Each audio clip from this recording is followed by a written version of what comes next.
Now head over to Bungoma, where our reporter Robert Wanyonyi is on standby covering the homecoming for newly elected Speaker for the Senate, Ken Lusaka. Wanyonyi now joins us live from Bungoma. Remember, Ken Lusaka is a former governor of Bungoma, but was trounced by Ford Kenya's Wycliffe Wangamati.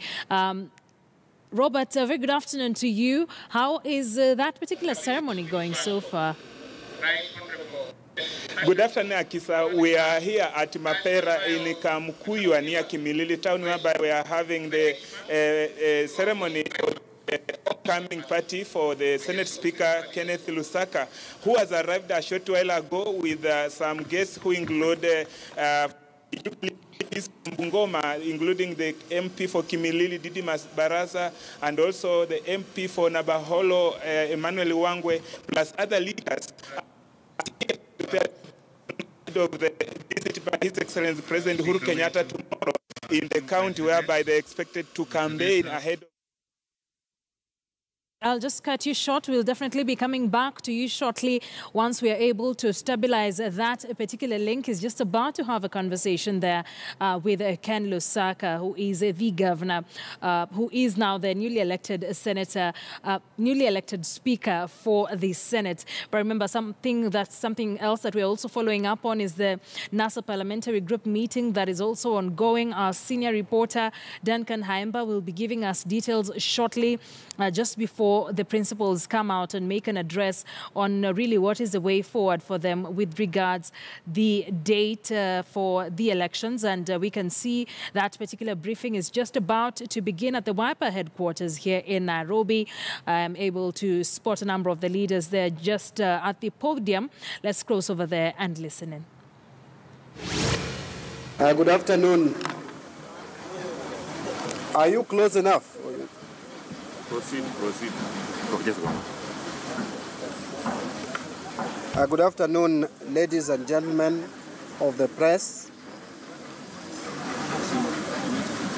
I wanted to give a brief summary or address of the result of our parliamentary group meeting, or what we discussed, for your consumption. I can see more of our members are walking. Yes, you can come.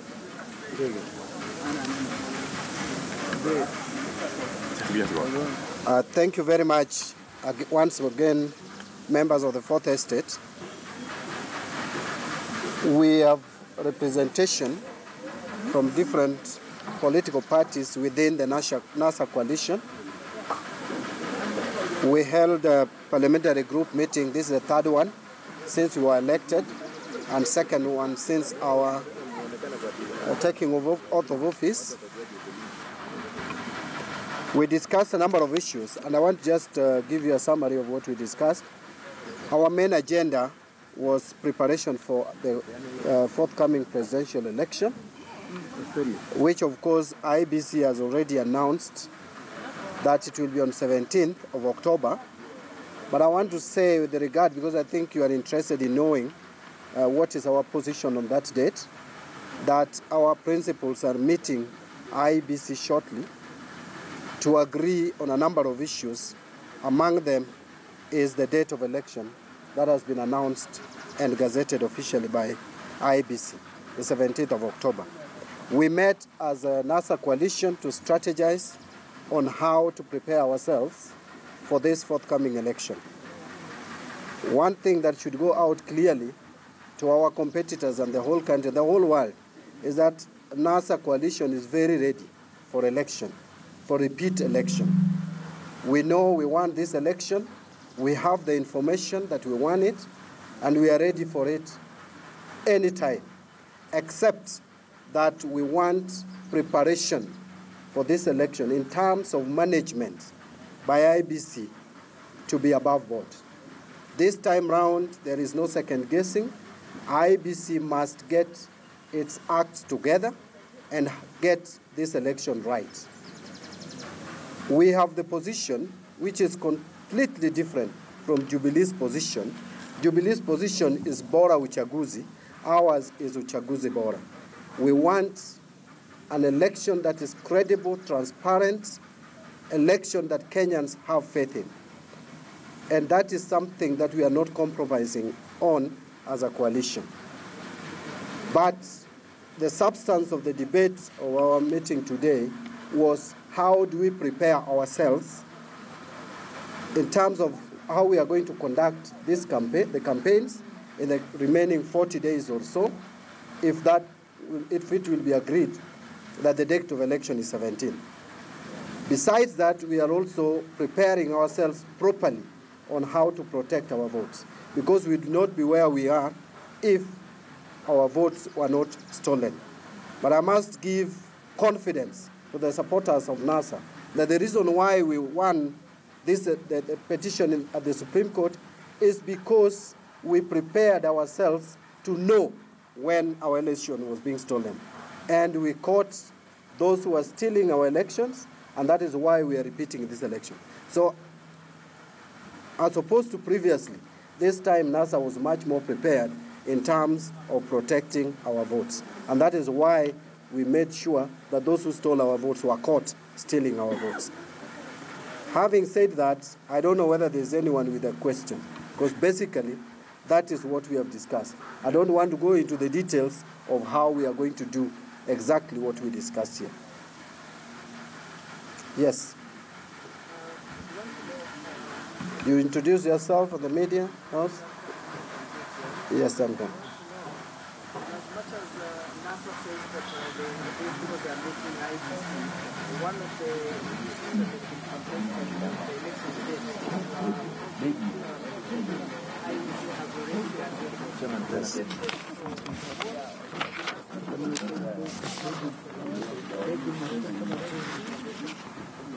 Thank you very much. First of all, before I answer your question, I also want to make it public and announce that as a coalition, we have an account, a pay bill number for fundraising to facilitate our activities, and the pay bill number is 991-444, 991-444, and this money goes direct to the account. Once you put it in the M-Pesa, your contribution, however little or however much it is, then it will be channeled to an account at the cooperative bank, and which, again, we have a team managing.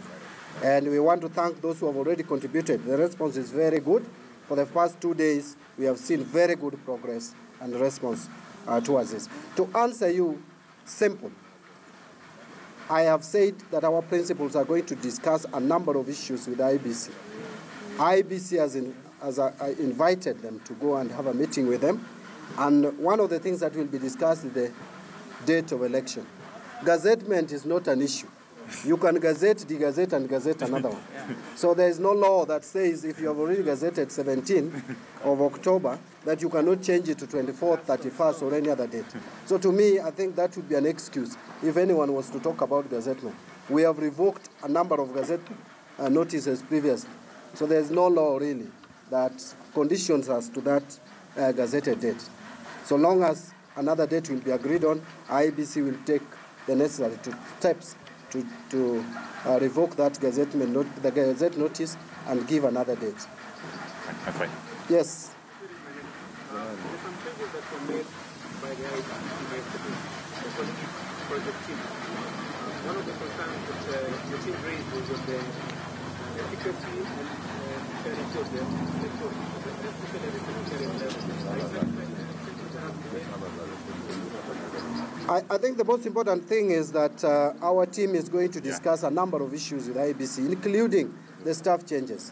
And I want to make it very clear that even the staff that we have mentioned, I think it is coming out like it is NASA, which is calling for the replacement of those staff.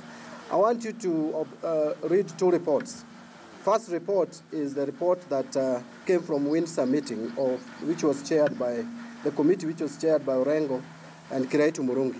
A number of those staff members were mentioned in that report. Actually, action should have been taken before. Secondly, if you look at the report of the Registrar of the Supreme Court to the courts, the names are already there.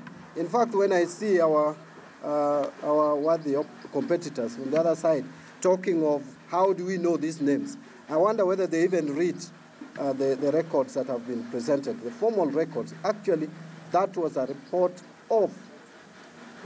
to the Supreme Court.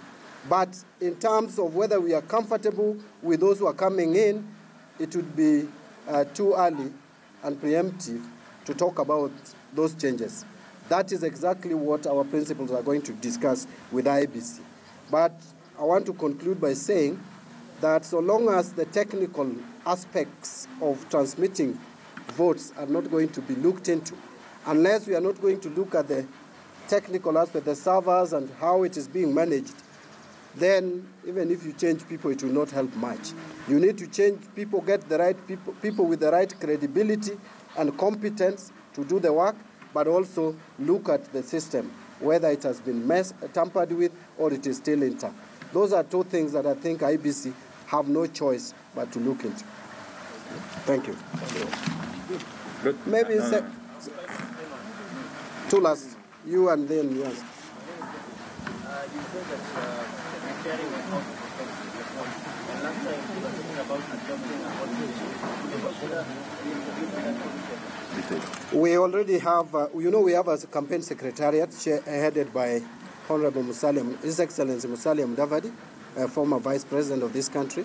And among the issues they're looking into is whether we go with the system that we employed in the last election, which worked very well, because we would not be where we are today if we didn't have a system to monitor our votes. But that is something that we have left to our technical team, and it will be communicated. But again, you don't expect us always to be announcing to you what we intend to do to protect our votes. We may not do that, and you'll bear with us. Thank you.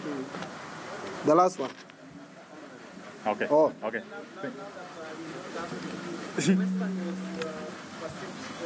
Yeah.